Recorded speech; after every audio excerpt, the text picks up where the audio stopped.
아무도 날 이해해주지 못하는 것 같아서 외로운 날이 있죠. 오늘 모신 분도 이런 감정을 자주 느끼셨다고 하는데요. 그럴 때마다 책을 펼치고 내가 혼자가 아니라는 사실을 되새기셨다고 합니다. 책에 적힌 누군가의 언어가 나의 마음에 닿아서 위로와 치유의 힘이 되어주었기 때문이죠.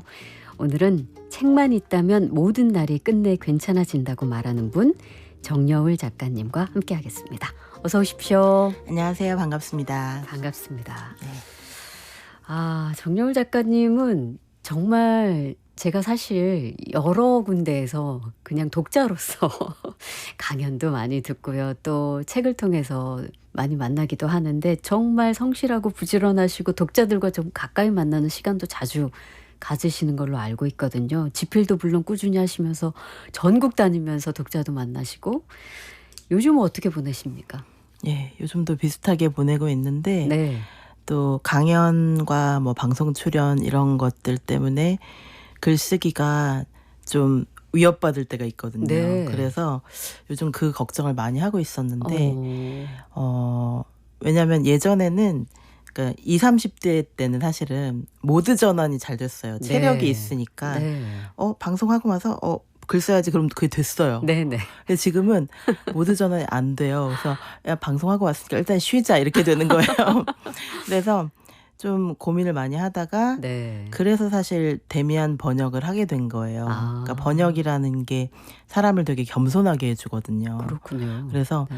제가 동문과를 나오긴 했지만 매우 오래돼서 네. 기억이 잘 안 나는데 정말 독일어 사전도 많이 찾아보고 또 한국어에 대한 고민도 되게 많이 했거든요. 그렇죠. 그러면서 네.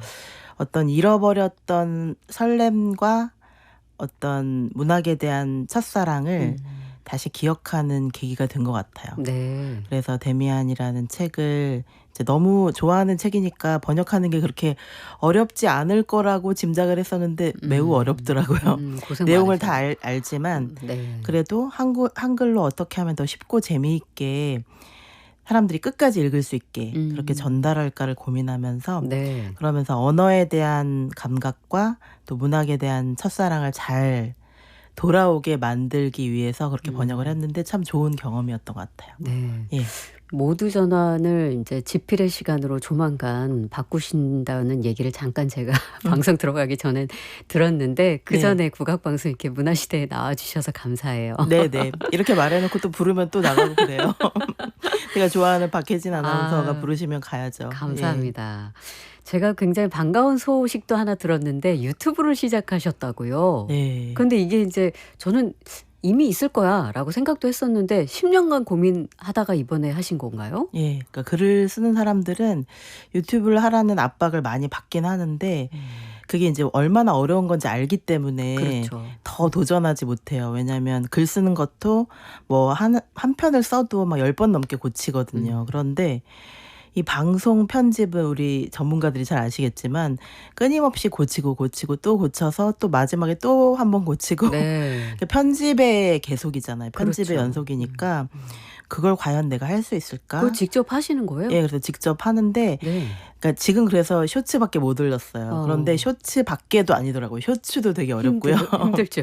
예, 그래서 지금까지 이제 편집해온 출판사에서 편집해온 것들 뭐 몇 가지 네. 올리고 그러니까 천천히 시작하려고 해요. 왜냐하면 제가 예전에 월간 정여울이라는 팟캐스트를 거의 7, 8년 가까이 했었는데 네. 꽤 구독자가 많았는데 이제 네이버에서 그 팟캐스트가 없어지면서 네. 아예 다시 듣기가 안 되게 된 거예요. 아유, 아까워요. 예, 네. 그래서 그러면서 이런 독자들과 또 청취자들과 이렇게 만나는 자리가 제가 모든 강의에 다 갈 수는 없으니까 일상적으로 정여울 작가 목소리 한번 들어볼까 하면 쉽게 들어올 수 있는 것이 팟캐스트였는데 그게 없어지니까 굉장히 저도 허전하더라고요. 네. 그래서 이제 유튜브는 그래도 사라지진 않겠지. 구글이 있는 한. 그래서 사라지지 않을 거라는 생각을 하면서 일종의 처음에는 소박하게 기록용으로 네. 저의 글 쓰는 여자의 낮과 밤이라는 테마로 하는데 네. 이름이 정여울 TV? 네. 글 쓰는 여자의 낮과 밤이죠? 네. 네, 원래는 네. 여울 TV로 하려고 그랬는데 여울 TV가 벌써 있더라고요. 네. 그래서 여울도 이게 고유 명사가 아니고 일반 명사다 보니까 그럼 정여울 TV로 하고 부제를 붙여야 되겠다 그래서 글 쓰는 여자의 낮과 밤으로 저의 일상과 삶에 대한 이야기로 소박하게 시작했습니다. 네. 글 쓰는 여자의 낮과 밤도 산문집 제목 같기도 하고 네네. 소설 제목 같기도 하고 그렇게 지으셨네요. 네. 여러분 정여울 TV 한번 또 구독해 주시고 많이 가서 우리 여울 작가님이 이 책과 관련돼서 어떤 이야기 해주시는지 또 진짜 글 쓰는 작가들의 그 글을 쓸 때의 시간과 그렇지 않을 때의 시간들은 또 어떤지 함께 봐주시면 좋을 것 같습니다. 감사합니다. 네. 저 대신 홍보도 해주시고. 자, 얼마 전에는 조금 전 말씀하셨던 헤르만 헤세의 데미안 이 책을 번역하셨어요. 근데 진짜 헤르만 헤세 정말 찐 팬이라는 생각이 드는 게 헤세에 관해서 쓴 책만 벌써 4권째더라고요. 어떤 인연이 있다고 봐야 할까요? 예. 그러니까 팬이라는 말로 표현이 잘 안 되는데 약간 네. 구루라고 하잖아요. 네, 인도자, 네. 멘토 그런 구루라는 표현이 더 어울릴 것 같아요. 헤르만 아. 헤세는 저에게 뭔가 10대 때는 어떤 방황하는 청소년들에게 나도 방황하고 있어. 너 방황해도 괜찮아라고 말해주는 뭔가 따스한 멘토 같았다면 20대 때는 뭔가 세상을 알게 해주는 네. 아 세상이 이렇구나. 나는 나의 이상을 향해 달려가지만 이 세상의 법칙은 이상과 열정을 허용해주지 않을 때가 많잖아요. 그렇죠. 그럴 때 네. 어떻게 해야 되는지 그럼에도 불구하고 꿈을 포기하지 않기 위해서 우리는 무엇을 해야 되는지에 대한 대답을 데미안을 통해서 많이 얻었고 또 30대 40대를 거치면서 저는 나르치스와 골드문트도 되게 좋아하고 또 시타르타도 좋아하고 그러면서 헤르만 헤세의 여러 작품을 읽으면서 인생의 비슷한 시간들을 같이 견뎌온 것 같아요. 그래서 이상해요. 헤르만 헤세는 독일 사람이고 저랑 뭔가 굉장히 다른 삶을 살아왔는데 왜 그럴까 생각해 보니까 한국 사회 자체가 이 셀프가 될 수 있는 내면의 진짜 자기가 될 수 있는 기회를 많이 주지 않는 사회라고 저는 생각하는데 네. 너무 이제 세상의 압박 성공해야 된다는 압박 뭐 성공까지는 아니어도 대세나 유행은 따라야 된다는 그 압박이 심한 사회잖아요. 사회적 기준에 맞춰가는 맞아요. 삶이길 원하죠. 예, 네. 근데 그것에 대해서 헤르만 헤세는 되게 정말 지혜롭게 지혜로울 수도 있고 좀 도발적일 수도 있는데 퇴학을 2번이나 당했어요. 그래서 저랑 되게 다른 거죠. 저는 겉으로는 모범생이거든요. 네. 근데 마음속으로는 항상 퇴학당할 준비가 돼 있었던 것 같아요. 나는 왜 이러지? 나는 왜 이렇게 이상한 생각을 하지? 네. 그런 생각을 하면서 학교를 다녔던 것 같아요. 그런데 헤르만 헤세는 제 마음속으로 꿈만 꾸던 것을 진짜 해버렸고 퇴학당하고 그리고 대학을 안 갔고 네. 헤르만 헤세는 대학을 가지 않았고 근데 독학자인 거예요. 독학을 해서 그렇게 훌륭한 소설을 쓰고 존경받는 작가가 되고 이건 참 멋진 길인 것 같거든요. 쉽지 네. 않은 길이었을 거고. 네. 그래서 진짜 자기 자신이 되는데 성공한 몇 안 되는 사람인 것 같아요. 그래서 사람들은 이제 헤르만 헤세를 좀 노벨 문학상을 받은 뛰어난 작가, 그냥 위대한 작가 이렇게 우리는 많이 알게 되잖아요. 그런데 실제로 읽어본 제가 좋아하는 헤르만 헤세는 개인적인 헤르만 헤세는 이 사람은 정말 친구도 없고 스승도 없는데 자기 혼자 뭐가 된 사람인 거예요. 네. 이건 정말 대단한 거죠. 그런데 자세히 보니까 친구와 스승이 없는 게 아니더라고요. 없어 보이는데 자세히 보니까 용이라는 친구도 있었던 거예요. 네. 칼 구스타프 용이라는 심리학자도 그에게 많은 영감을 주었고 그리고 책을 정말 많이 읽어서 독학자라고 하지만 공부를 하지 않는다면 좋은 글을 쓸 수는 없거든요. 그렇죠. 그런데 끊임없이 웬만한 교수들 이상으로 책을 많이 읽었기 때문에 그런 독학자로서의 용감함과 그리고 타인이 뭐라고 하든 나의 길을 간다. 그리고 당시에 1, 2차 세계대전에 주도했던 국가가 다 독일이었는데 독일에서 태어났다는 것은 1, 2차 세계대전을 다 겪어야 되는 거였거든요. 그런데 네. 그 두 전쟁에서 이제 입장이 바뀌었어요. 1차 세계대전은 자기가 나가려고 하다가 이제 신체 검사에서 이상이 있어서 참전을 못하고 이제 포로 수용소에서 일을 하게 된 거예요. 네. 그러면서 입장이 바뀐 거죠. 아, 전쟁이라는 걸 하면 안 되겠구나. 네, 네. 네, 전쟁 자체를 하면 안 되겠다는 인도주의적 평화주의적 입장으로 바뀌면서 탄압을 받은 거예요. 그래서 만약에 학계에 있었으면 사실은 또는 어떤 직장을 다니거나 그랬으면 헤르만 헤세가 어려웠을 것 같아요. 전쟁을 거부한다는 게. 네. 그런데 독학자였기 때문에 그리고 또 본인의 그 근성 자체가 타인의 시선에 비친 삶을 별로 신경 쓰지 않는 되게 용감한 사람이었기 때문에 그렇게 용감하게 전쟁에 반대하는 대신 그 대신 탄압을 받은 거죠. 예를 들면 헤르만 헤세가 출판을 하려고 하면 정부에서 종이를 지급하지 말라고 했대요. 아예 제작을 못하게 하는 네, 거네요. 그런 식으로 이제 방해를 한 거죠. 그런 탄압을 받으니까 독일에서 더 이상 출판을 할 수 없게 돼서 스위스로 거의 망명에 가깝게 이주를 하게 된 거죠. 네. 그러니까 그런 선택들이 저에게는 아, 정말 쉽지 않은 걸 해냈구나. 이 사람은 정말 타인의 시선에 길들어가는 그런 삶이 아니라 내가 생각한 대로 삶을 이끌어가는 삶이 무엇인지를 보여준 작가라는 점에서 되게 부럽기도 하고 배우고 싶고 그런 네. 용감함을, 그 용기를 배우고 싶었거든요. 그래서 제가 헤르만 헤세를 특히 좋아하는 것 같아요. 이 이야기는 처음 듣는 것 같아요. 아, 그래요? 왜 그렇게 지금 4권째 이렇게 번역을 하게 되셨는지, 그리고 관련된 책을 쓰셨는지, 헤세로 가는 길, 헤세, 데미안 프로젝트, 그리고 데미안 번역까지 이렇게 이어지게 된 거였는데 네. 사실은 이 헤세라는 그 작가, 그 인물 자체의 삶을 봤을 때 우리가 지금 계속 이야기하고자 하는 자기 자신이 되는 길로 가고자 했던 그 용기 있는 그 바로 주인공이었기 때문인 거네요. 맞아요. 네. 그걸 삶으로 보여줬기 때문에 더 그러네요. 좋아했던 것 같아요. 네. 그러게요. 이 데미안이라는 작품은 저희 방송에서도 한번 다룬 적이 있긴 한데 참 희한하죠. 그러니까 어떤 책이든 그 자신의 인생의 시기마다 새롭게 읽히게 되고 다 안 보이던 것들이 보여서 새롭게 다가오기도 하는데 아마 데미안이 작가님에게는 굉장히 무지개 빛깔의 책이 아니었을까 싶은 게 아까 10대 때 주었던 영향, 또 20대 때의 영향, 그리고 그 이후에까지도 여러 가지 다양한 빛깔로 영향을 받으셨다고 제가 들었는데 최근에는 이번 번역하면서는 좀 어떤 느낌을 받으셨을까요?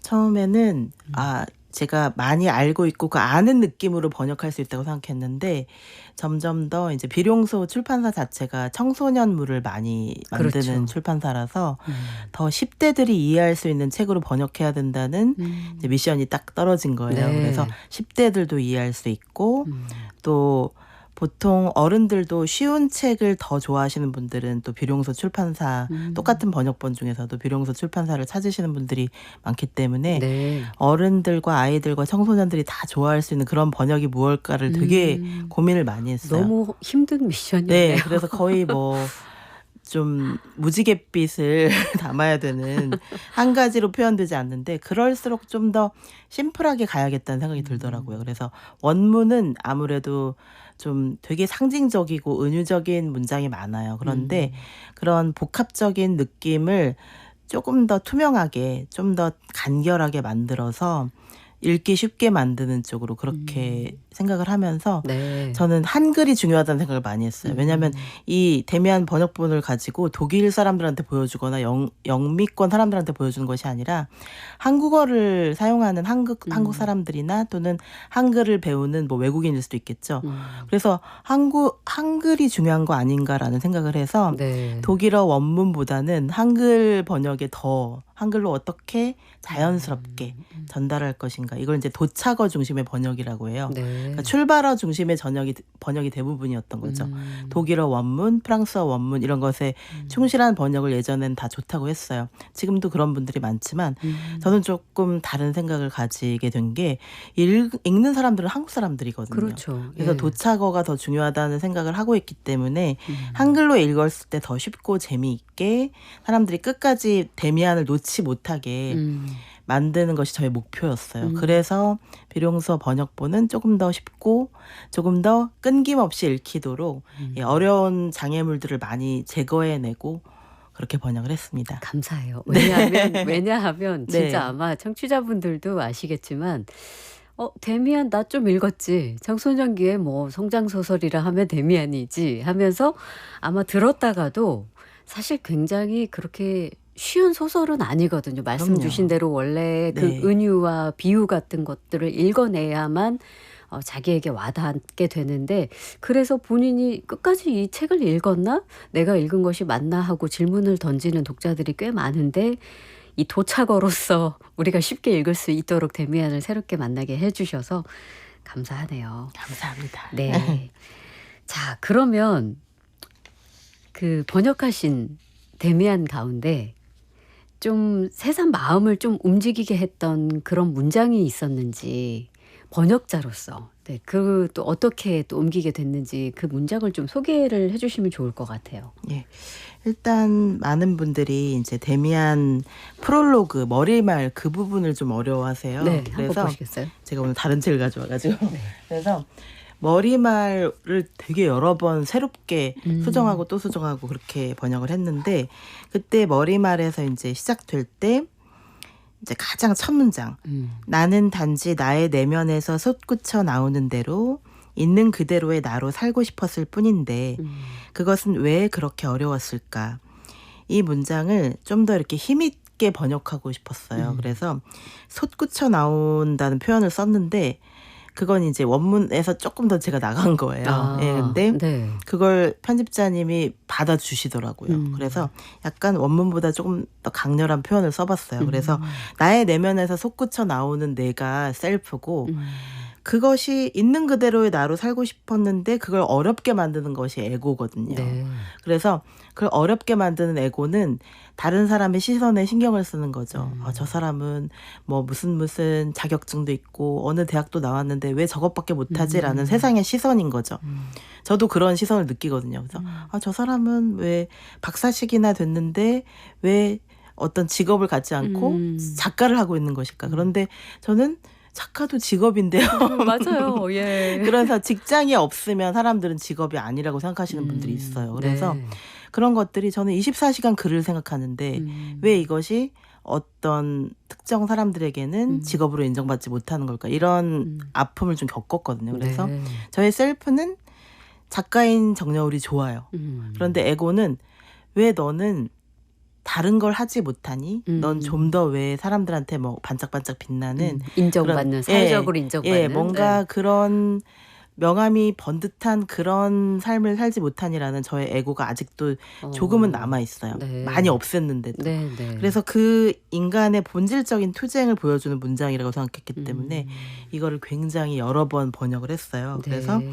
나의 내면에서 솟구쳐 나오는 대로 살 수 있기를, 있는 그대로의 나로 살 수 있기를, 그리고 그것을 어렵게 만드는 모든 사람들과의 투쟁을 할 수 있기를 바라면서 이 첫 문장을 굉장히 고심해서 번역을 했습니다. 이런 네. 식으로 네. 뭐 짧은 문장 하나도 그냥 넘어가지를 못했던 것 같아요. 사람들이 어떻게 받아들일까를 생각하면서. 네. 그래서 우리는 이제 아프락사스 문장이 제일 유명하긴 한데 네. 실제로는 제가 더 감동받은 부분은 아프락사스 이후에 그 아프락사스라는 어려운 개념을 이해하려고 막 싱클레어가 방황을 한 다음에 에바 부인을 만났을 때 그 장면이 저는 더 좋았거든요. 네, 그래서 네. 그 장면도 잠깐 아니면 음악 듣고 아니요. 할까요? 여기까지 소개해 주세요. 여기까지 할까요? 네, 그래서 네. 이 에바 부인을 만나면서 싱클레어가 이제 그토록 찾았던 내 인생의 목표를 이제야 찾은 듯한 그 반가움과 감격을 느끼게 돼요. 네. 그러면서 에바 부인을 찾은 다음에 이제 에바 부인을 만나서 싱클레어가 저 그동안 너무 힘들었고요. 제가 얼마나 고통받았는지 막 이렇게 하소연을 하는 장면이 있어요. 그래서 그랬더니 이제 에바 부인이 그래 네가 얼마나 힘들었는지 나도 알아. 그러면서 처음 만났는데 에바 부인이 손가락으로 싱클레어의 머리를 쓰다듬어줘요. 네. 그러니까 이런 장면이 되게 심쿵하는 거죠. 그렇죠. 예, 네, 설레는 네, 거죠. 네. 마치 공기처럼 가벼운 손짓이었다. 그러면서 에바 부인이 하는 말이에요. 새롭게 태어나는 것은 항상 어려운 법이지요. 이미 알겠지만 새는 알을 깨고 나오기 위해 힘겹게 투쟁하니까요. 하지만 그 시간을 돌아보고 스스로에게 물어보세요. 그 길이 그렇게 힘들었나요? 그저 힘들기만 했나요? 그 길은 또한 아름답지 않았나요? 당신은 더 좋은 걸, 더 쉬운 길을 찾을 수 있었을까요? 이 문장이 저는 예전에 그 가장 유명한 아프락사스 나오는 첫 문장보다 더 지금은 멋있게 느껴지더라고요. 네. 그러니까 에바 부인을 통해서 아프락사스가 나온 것이구나. 아프락사스를 가르쳐준 것은 데미안에게 가르쳐준 것은 에바 부인이고 그 가르쳐준 것을 싱클레어에게 데미안이 편지로 보낸 거예요. 네. 너 아프락사스라는 걸 한번 연구해봐. 그런데 그것은 알에서 깨어나오는 용기에 관한 글이었던 거예요. 너는 알을 깨는 용기를 가지고 있니? 아무리 어미가 품어줘도 안에서 새가 나오려고 막 문을 두드리지 않으면 껍질을 그렇죠. 두드리지 않으면 나올 수가 없대요. 네. 그걸 줄탁동시라는 사자성어도 있는데 이게 이제 서양의 말로 하면 아프락사스였던 거예요. 네. 알을 깨고 나오기 위해서는 아무리 남이 도와줘도 소용없다. 자신의 용기가 네, 필요한 너 거죠. 자신이 깨어날 용기가 있어야 되는데 왜 못 깨어나냐면 그것에 대한 깨달음이 20대 때는 없었던 것 같아요. 나 알 깨어나올 용기 있는데 라고 착각을 하고 있었는데 맞아요. 네. 저의 알은 예를 들면 제가 공부를 많이 했다는 것, 박사까지 했다는 것, 이런 게 좋은 건 줄 알았어요. 그런데 그게 어느 순간까지는 좋다가 나중에는 알이 되고 어떤 안주하는 그런 무덤이 돼버리는 거예요. 네. 그래서 내가 나의 공부, 나의 습관, 나의 지금까지의 커리어나 이런 여러 가지 이력이 나의 도움도 되지만 그것은 하나의 또 알이 되어서 나의 다음 도약을 가로막을 수 있다는 거죠. 네. 그래서 여러분들을 편안하게 해주는 그것들이 참 좋겠지만 때로는 다음에 진짜 도전, 셀프가 되기 위한 뭔가 어떤 비상하는 새로운 도전을 위해서는 그 알을 깨고 나올 그 편안함이죠. 네. 당신을 가장 사랑해주고 가장 응원해주는 그 사람들로부터 도망갈 필요도 있어요. 네. 예, 그들이 안전망이긴 하지만 안전하기만 하기 때문에 그들이 당신의 새로운 도전을 응원해주지 않을 수도 있다는 거죠. 네. 예, 그걸 깨닫게 해준 문장이었어요. 좋았습니다. 네. 여러분, 저희가 그 음악 한 곡을 하고 있는데요. 음악을 들으시면서 과연 나를 맡고 있는 그 단단한 알은 무엇인가, 나는 무엇을 깨고 나오고 싶어 하는가 한번 생각해 보시면서 음악 감상해 주시면 좋을 것 같습니다. 박지연의 가야금 연주예요. 스트레인저.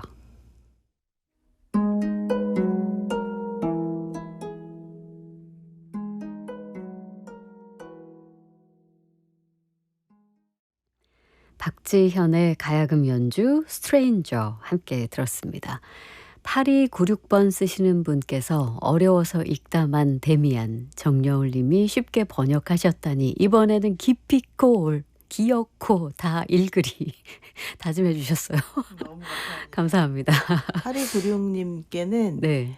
제가 책 보내드릴게요. 어머, 진짜요? 와. 예, 데미안 정말 꼭 읽으셔야 돼요. 끝까지.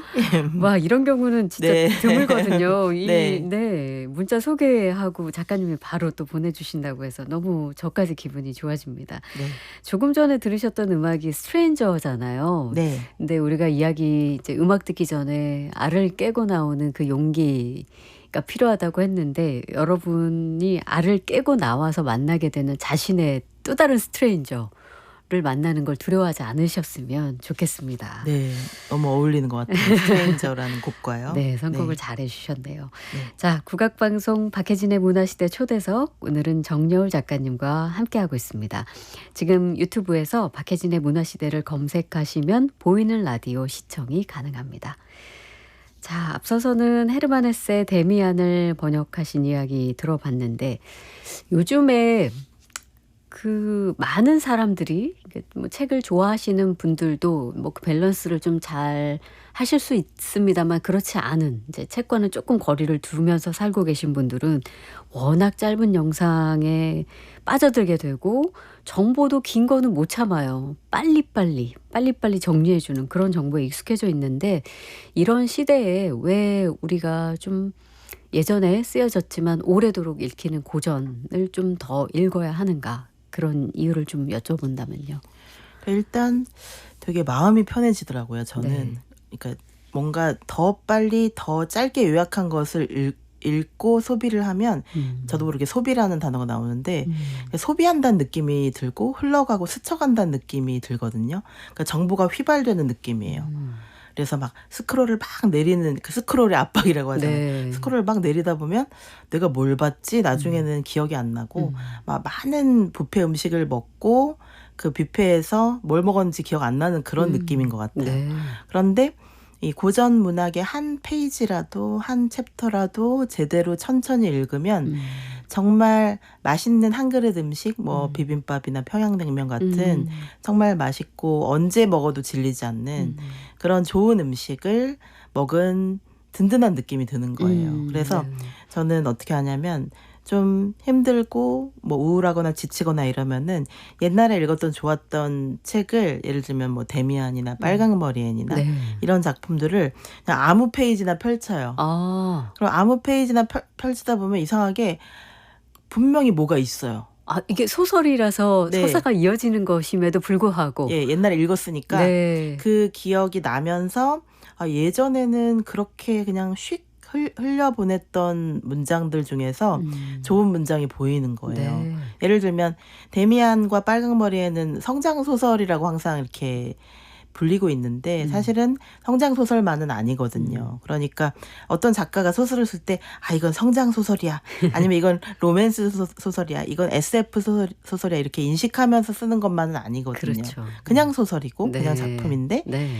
그러니까 어른이 되어서 다시 읽었을 때 훨씬 좋은 경우가 많은 거죠. 그러면 빨강머리엔을 다시 읽으면 마릴라의 입장에서 다시 읽게 되고 또 매튜의 입장에서 다시 읽게 되고 네. 또 데미안도 에바 부인의 입장에서 또는 싱클레어뿐만이 아니라 데미안이나 또 크로머라는 악당의 입장에서도 다시 읽게 되는 거예요. 네. 그러면서 새로운 시각이 생기고 막 정보를 흡입하는 빠르게 소비하는 그런 세상의 패턴에 맞서서 나만의 어떤 내면의 베이스 캠프가 생기는 느낌인 거예요. 그래서 예전에 이해되지 않았는데 지금 읽어보면 이해되는 작품들이 참 많은데 네. 그 이유가 저도 모르게 제 생각이 발전해 왔기 때문인데 네. 어떤 시즌에는 잘 안 돼요. 왜냐하면 어떤 시즌에는 인터넷을 너무 많이 봤거나 오염되어 있어요. 예, 뭔가 이렇게 사고가 네. 정말 발전하지 않았을 때가 있어요. 그런데 내가 열심히 책을 보고 사람들과도 또 중요한 어떤 고민을 상담하고 이런 좋은 시즌에는 옛날에 봤던 책이 훨씬 더 풍요롭게 해석이 되더라고요. 네. 그러니까 그런 것이 전 작가에게만 필요한 거라고 생각하지 않아요. 그래서 제가 아티스트 웨이라는 책을 많이 추천드리는데 네. 아티스트 웨이. 예, 네. 아티스트 웨이라는 책이 모든 사람에게 필요한 어떤 글쓰기거든요. 그래서 누구나 예술가의 마인드를 마음속에 품고 있는데 그 예술가로 꼭 직업으로서의 예술가가 아니라 예술가적인 상상력과 감수성을 가져야 된다는 거예요.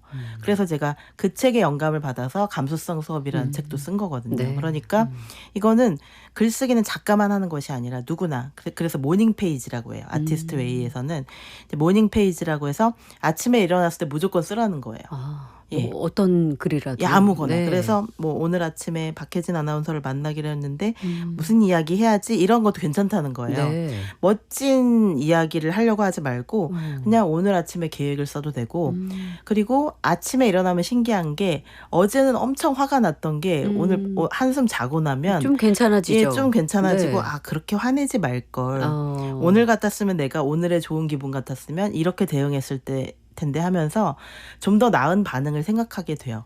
그래서 하루를 정리하고 또 새로운 오늘을 시작하기에도 좋고 어쨌든 3장을 무조건 쓰라는 거예요. 네, 모닝 페이지 예, 세 모닝 장씩. 페이지 3장. 3장을 쓰다 보면 마지막 페이지부터 좀 좋은 얘기가 나와요. 네. 첫 번째 두 페이지, 한 2페이지 정도는 헤매면서 좀 발산을 하죠. 감정을 발산하다가 감정을 잘 발산하고 걷어내다 보면 왜 커튼을 여러 번 이렇게 걷어내야 네. 속의 장면이 보이는 것처럼 우리 마음도 겹겹이 베일의 장막이 있거든요. 그 장막을 이 페르소나라고 하죠. 가면의 생각을 벗어내고 나면 마음속에 진짜 셀프, 내 삶의 어떤 핵심, 고갱이, 에센스가 보이는데 그게 한 3페이지 정도 써야지 마지막에 나온다는 네. 거예요. 그래서 처음에 힘드신 분들은 한 페이지만 하시고 그러니까 매일 아침을 글쓰기로 시작하면 삶이 얼마나 달라지는지를 실험해보라는 거죠. 네. 그래서 이분도 굉장히 훌륭한 시나리오 작가이기도 하고 모든 사람들에게 영감을 주는 수업을 많이 하세요. 줄리아 캐머런이라는 이 작가가. 그래서 아티스트 웨이라는 책에 저는 영감을 많이 받아서 감수성 수업도 또 끝까지 쓰는 용기 네. 이 책도 다 그 책의 영향을 많이 받아서 쓴 책이거든요. 네. 좋은 책까지 또 소개를 해주셨네요. 네. 그래서 여러분들이 네. 직접 글을 써보면 작가가 되라는 얘기가 아니라 감수성과 상상력이 달라지고 삶을 대하는 태도가 달라진다는 거예요. 네. 예, 훨씬 더 좋은 삶의 주인공이 될 수 있어요. 괜찮네요. 그러니까 네. 그 침대맛 옆에 테이블에 뭐 조그만한 그 노트 혹은 노트와 펜. 메모장과 네, 펜을 두시고 깨어나자마자 아니면 꼭 바로는 아니다 하더라도 아침에 일어나서 그냥 어떤 글이라도 한번 시작을 해보고 모닝 페이지는 꼭 3페이지씩 네. 써보는 네, 그런 습관을 우리 같이 한번 해볼까요? 네, 너무 좋아요. 네. 자, 데미안 읽으면서 아까 그 말씀 해주셨어요. 헤세가 굉장히 외롭고 고독한 삶을 살아서 친구가 없는 것 같았지만 헤세에게 가장 큰 친구라 하면 융 심리학자가 아닐까 그 말씀 해주셨는데 스승이라고 할 수 있겠죠. 네, 친구라기에는 좀 안 친했어요. 그런가요? 네. 스승이라고 네, 할 스승. 수 있어요. 네. 그러면 어쨌든 이 데미안을 통해서 또 이 융 심리학에도 작가님도 역시 깊은 관심을 갖게 되신 거라고 했는데 그 이야기도 좀 어떻게 연결이 되었는지 네. 네, 전해주세요. 융심리학은 문학은 제가 어릴 때부터 좋아해서 선택을 했는데 전공으로. 근데 융심리학은 공부를 하고 어른이 되려고 막 분투를 하다 보니까 아, 삶이 진짜 쉽지가 않구나. 내가 좋아하는 것을 그냥 좋아한다고 말하는 이 단순한 일조차 맞아요. 쉽지 않구나라는 것을 알게 되면서 그 세계가 너무 멀고 험하다는 것을 알게 되면서 저는 이제 문학하는 사람들은 되게 순하고 착할 줄 알았어요. 네. 근데 아니더라고요. 어딜 가나 인간의 그 뭐랄까요? 적자 생존의 네. 그 엄청난 투쟁은 모든 분야에 다 있는 거예요. 인간의 본성인 네, 거죠. 네.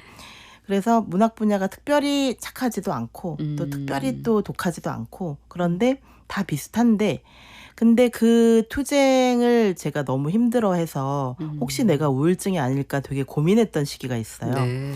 그때 융심리학을 공부한 거예요. 그러니까 병원에 찾아가서 문을 두드릴 용기가 없어서 융심리학은 제가 예전부터 관심이 약간은 있어서 좋아하게 됐는데 거기서 제가 어떤 답을 얻은 거죠. 네. 아, 에고와 셀프를 잘 구분하기만 해도 삶이 되게 뭔가 나침반을 얻은 것처럼 인생의 나침반을 얻은 것처럼 굉장히 든든하고 제가 요즘 미는 단어가 있는데 테메노스라는 단어를 테메노스요? 예, 테메노스라는 멋진 단어를 밀고 있는데 네. 이게 서바이벌 리포트라는 책을 번역하면서 제가 더 깊이 알게 된 단어예요. 예전에는 그냥 이런 게 있구나라고만 생각했는데 번역이 그래서 좋더라고요. 공부를 이 열심히 서바이벌 하게 돼요. 리포트가 융 심리 상담을 다룬 책이죠. 맞아요. 네. 예, 이 서바이벌 리포트는 용심리 상담을 실제로 수십 년 동안 해온 그 용심리학 학자가 자기의 그동안의 상담 체험을 소설로 승화시켜서 네. 쓴 책인데 굉장히 재미도 있고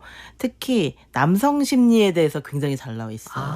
그래서 저도 여성 심리에 더 관심이 많아서 네. 여성 심리에 대한 책을 더 많이 찾아봤었는데 남성과 여성이 굉장히 다르더라고요. 그런데 이 서바이벌 리포트는 남성 중년 심리에 대한 그 분석이 굉장히 재미있고 굉장히 또 일반적인 보편적인 사례들이 많아서 네. 그러니까 맛업 컴플렉스가 없는 남성은 거의 저는 본 적이 없거든요. 이렇게 말하면 또 굉장히 비난받을 수 있는데 왜냐하면 또 여성들도 파더 컴플렉스가 있어요. 서로가 있는 거예요. 네. 그런데 어떤 이상적인 어머니를 향한 우리의 과도한 갈망.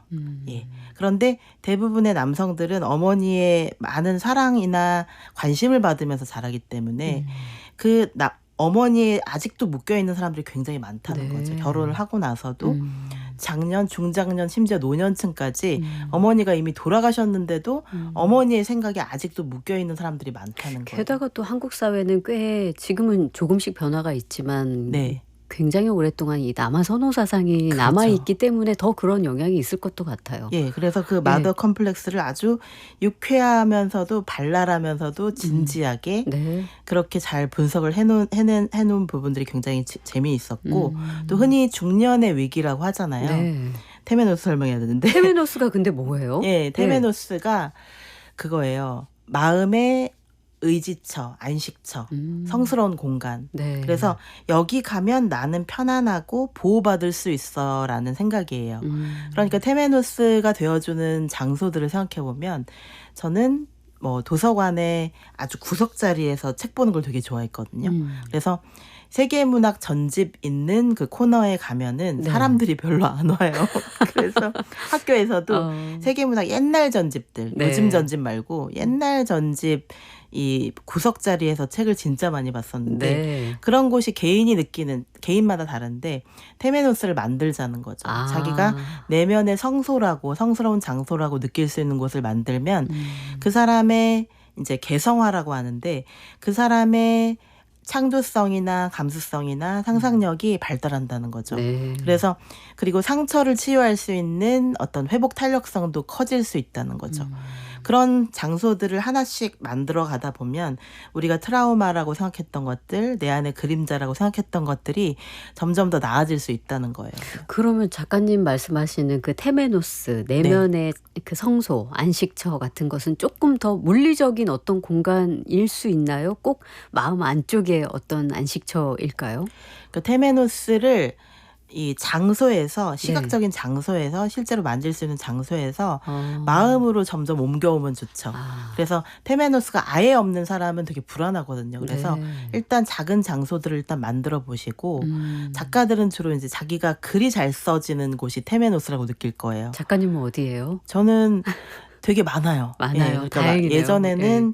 예전에는 조용한 곳만 찾았었는데 지금은 지하철에서도 잘 쓰고요. 오. 예, 그리고 또 그냥 마음이 편해지면 어디든 테메노스로 만들 수 있는 약간 그 지구력이나 내성 뭐 좋은 의미에서 어떤 삶의 연륜 같은 것이 생기고 있는 것 같아요. 네. 근데 그전에는 지독하게 예민해가지고 막 조용하고 좋은 장소만 찾았었는데 그래가지고 글이 안 써지더라고요. 그래서 네. 열악한 상황 속에서도 테메노스를 만들 수 있는 그런 뚝심이 필요해요. 네. 그래서 근데 처음 테메노스를 접하신 분들은 일단 쾌적하고 좋은 장소를 찾아보세요.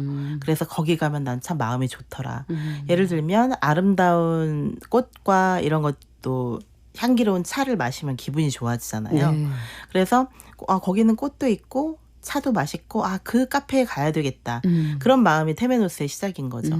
그래서 거기서 그냥 감상만 하지 마시고 뭐라도 써보시거나 읽어보세요. 네. 그러면 내가 잘 읽어지고 잘 써지는 곳이 있을 거예요. 그곳은 내 마음과 잘 만날 수 있는 곳이기 때문에 저마다의 테메노스고 그 테메노스라는 내면의 성소를 잘 개발하는 사람들은 네. 결국에는 자기 인생의 진짜 주인공, 더 풍요로운 삶의 판을 만들어낼 수 있는 어떤 개성화의 주인공이 될 수 있다는 거죠. 네. 네. 테메노스 되게 새로운 용어이기도 하면서도 각자의 그 마음속에 혹은 진짜 물리적인 공간으로서의 자신에게 위안과 안식을 주는 그런 공간이 꼭 하나씩 이상 만들어진다면 좋겠습니다. 막 데미안 이야기도 나누고요. 또 서바이벌 리포트 이야기도 사실은 더 깊이 나누고 싶습니다만 시간의 한계가 있어서 최근에 그 작가님의 작품들 몇 가지 소개해 주시면서 조금씩 마무리해 갈까요? 네. 네. 개정판으로 사실 다시 만난 월든이라는 책을 냈는데 네. 원래 제목이 비로소 내 마음의 적정 온도를 찾다라는 좀 긴 제목이었어요. 네, 네. 그래서 긴 제목을 좀 짧게 해서 좀 더 직관적으로 개정판을 내자라는 의견이 있어서 다시 만난 월든이라는 책을 냈는데 이 책 자체가 저한테는 좀 테메노스인 것 같아요. 월든을 읽고 월든에 대한 에세이를 쓰고 또 월든을 찾아가면서 네. 월든이 제 마음속에 상상 속의 테메노스였는데 거길 현실의 테메노스로 만든 거죠. 실제로 찾아가 보니까 그 기억이 또 테메노스가 되는 거예요. 네. 그래서 그 기억이 제 안에 살기 시작하면서 힘들 때마다 그 월든의 아름다운 호수를 생각해 보면 마음이 안정되고 좀 맑아지는 느낌이 들고 욕심이 좀 잦아드는 느낌. 그래서 욕망이라고 다 좋은 건 아니잖아요. 그 욕망을 좀 제어할 수 있고 통제할 수 있게 해주는 그 마음속에 어떤 그 뭐랄까 정화시켜주는 공간 같은 역할을 다시 만난 월든이 저에게 해줬고요. 쓰면서도 좋았고 네. 또 개정판을 만들면서도 되게 행복했던 기억이 있고요. 네. 그리고 데미안 프로젝트라는 책은 나온 지 2년 정도 됐지만 제가 항상 가지고 다니는 책이에요. 네. 데미안 프로젝트는. 오늘도 가지고 오셨죠? 예, 항상 예. 가지고 다니면서 왜냐하면 이 책의 표지 그림을 그려주신 오지훈 화가님이 제가 처음으로 그림을 소장하게 한 분이세요. 네. 저는 그림을 소장할 수 있다는 생각을 한 번도 안 해봤는데 그냥 그림은 보는 거였죠. 미술관이나 인터넷이나 책으로 보는 거였는데 소장하고 싶다는 생각을 처음 하게 했고 그래서 정말 화랑 미술제에서 그림을 네. 소장했는데 어떻게 인스타 친구가 돼가지고 네. 제가 유튜브에서 나온 것을 보셨대요. 그래서 서로 알게 돼서 친하게 되어서 이제 책의 표지까지 부탁드릴 수 있게 됐어요. 인연이 되었네요. 네, 네. 그래서 이 데미안 프로젝트 책을 항상 가지고 다니면서 제가 힘들 때마다 저도 제가 쓴 문장에서 위로받을 때가 있거든요. 그래서 그 문장을 보면 좀 정신이 차려지는 거죠. 아, 내가 예전에 이런 문장을 썼는데 이걸 진짜 실천해야지. 말만 하지 말고 글만 쓰지 말고 정말 실천해야지라는 마음의 거울 용도로 데미안 프로젝트를 가지고 다니고 있습니다. 네. 시간이 다 됐네요. 시간이 다 돼서 네. 짧게 우리 네. 청취자분들께 마무리 말씀하고 인사 나누겠습니다. 예, 여러분들의 마음속에서 항상 뭔가 지금은 시각 중심의 문화라서 여러분들이 더 많이 듣고 더 많이 읽고 마음속에 더 많은 것을 쟁여놓을 수 있는 것은 아무래도 책과 라디오만한 것이 없지 않을까. 이야, 그래서 네. 여러분들이 라디오를 통해서 또 수많은 책에 대한 이야기를 들을 수 있는 네. 우리 박혜진 아나운서의 문화시대를 더 많이 들어주셨으면 좋겠습니다. 감사합니다. 네. 박혜진의 문화시대 초대석 오늘 정여울 작가님과 함께했습니다. 고맙습니다. 감사합니다.